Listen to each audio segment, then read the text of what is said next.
Hello hi నమస్తే welcome to our channel. Annavaram Satyanarayana Swamy temple చాలా famous కదండి. ఇది కాకినాడ డిస్టిక్లో ఉంది. ఇక్కడ నోము నోచుకుంటే చాలా మంచిది. మామూలుగా సత్యనారాయణ స్వామి వ్రతం కొత్తగా పెళ్ళైన వాళ్ళు లేకపోతే కొత్త ఇంట్లో గృహప్రవేశం చేసినప్పుడు నోచుకుంటాము.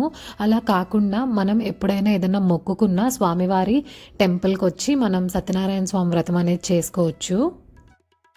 సత్యనారాయణ స్వామి వ్రతం నోచుకోవడానికి టికెట్స్ అనేవి ఉంటాయి.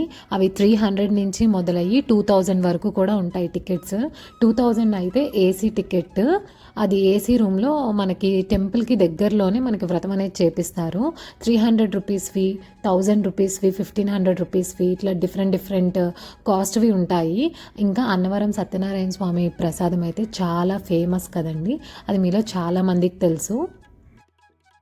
టెంపుల్ అయితే నైట్ టైం చాలా పీస్ఫుల్గా ఉంటుంది. మార్నింగ్ టైమే కాకుండా ఎవరైనా ఒక రోజంతా స్టే చేసి ఉంటే నైట్ టైం కూడా వెళ్ళి ఒకసారి దర్శనం అనేది చేసుకోండి. రష్ కూడా చాలా తక్కువగా ఉంటుంది నైట్ టైము. స్వామివారి గుడి ఎదురే ఇలా గోకులం అనేది ఉంటుంది, గోశాల. ఎవరైనా సరే దానం ఇవ్వాలనుకుంటే మనం దానం కూడా ఇవ్వచ్చు. అండ్ ఇవి వచ్చేసి మండపాలు. మనం ఎక్కడైతే సత్యనారాయణ స్వామి వ్రతం చేయించుకుంటామో ఆ మండపాలు పక్కనే ఉంటాయి గుడికి. మార్నింగ్ 6 గంటల నుంచి నైట్ 9 వరకు టెంపుల్ అనేది ఓపెన్లోనే ఉంటుంది. అండ్ మధ్యాహ్నం ఒక half an hour lunch break ఉంటుంది 12:30 నుంచి 1 వరకు. సత్యనారాయణ స్వామి వ్రతం టికెట్స్ మనం కావాలంటే ఆన్లైన్లో కూడా బుక్ చేసుకోవచ్చు, లేదా డైరెక్ట్గా ఆఫ్లైన్లోకి వెళ్ళినా కానీ మనం టికెట్స్ అనేవి తీసుకోవచ్చు. అమ్మవారి గుళ్ళో నిత్య అన్నదానం అనేది జరుగుతుంది. ఎవరైనా దాతలు విరాళం ఇవ్వాలనుకున్నా సరే మనం విరాళం అనేది ఇవ్వచ్చు. పక్కనే కౌంటర్ ఉంటుంది, అక్కడే మనం విరాళం అనేది ఇవ్వచ్చు. అమ్మవారి ప్రసాదం అయితే చాలా బాగుంది. టేస్ట్ కానీ క్వాలిటీ కానీ ఎక్కడ కాంప్రమైజ్ అవ్వలేదు. చాలా నీట్గా చేస్తున్నారు.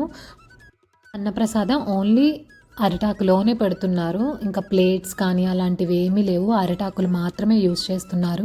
క్లీన్లీనెస్ కూడా చాలా బాగుంది. అండ్ నైట్ టైం కూడా టెంపుల్ చాలా బ్యూటిఫుల్గా ఉంటుంది ఇక్కడ. ఒకసారి మార్నింగ్ వెళ్ళాం మేము, మళ్ళీ నైట్ కూడా వెళ్ళాము. దర్శనం అయితే చాలా బాగా జరిగింది. స్వామివారికి కళ్యాణం కూడా చేస్తారంట కార్తీక మాసంలో. ఎవరైనా కుదిరితే ఈ కార్తీక మాసంలో తప్పకుండా అన్నవరం అనేది వెళ్ళండి.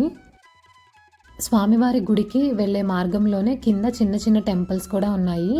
కుదిరితే అవి కూడా దర్శించుకోండి. మనకి తిరుమలలో అయితే ఎలా రూమ్స్ ఫెసిలిటీ ఉంటుందో అన్నవరం కొండపైన కూడా దేవస్థానం వాళ్ళ రూమ్స్ అనేవి ఉంటాయి.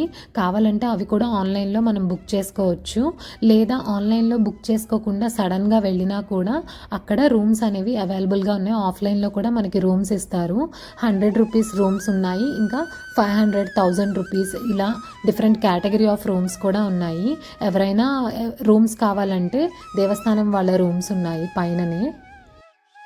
స్వామివారి అన్నప్రసాదం సత్రం కూడా టెంపుల్కి చాలా దగ్గరలో ఉంటుంది.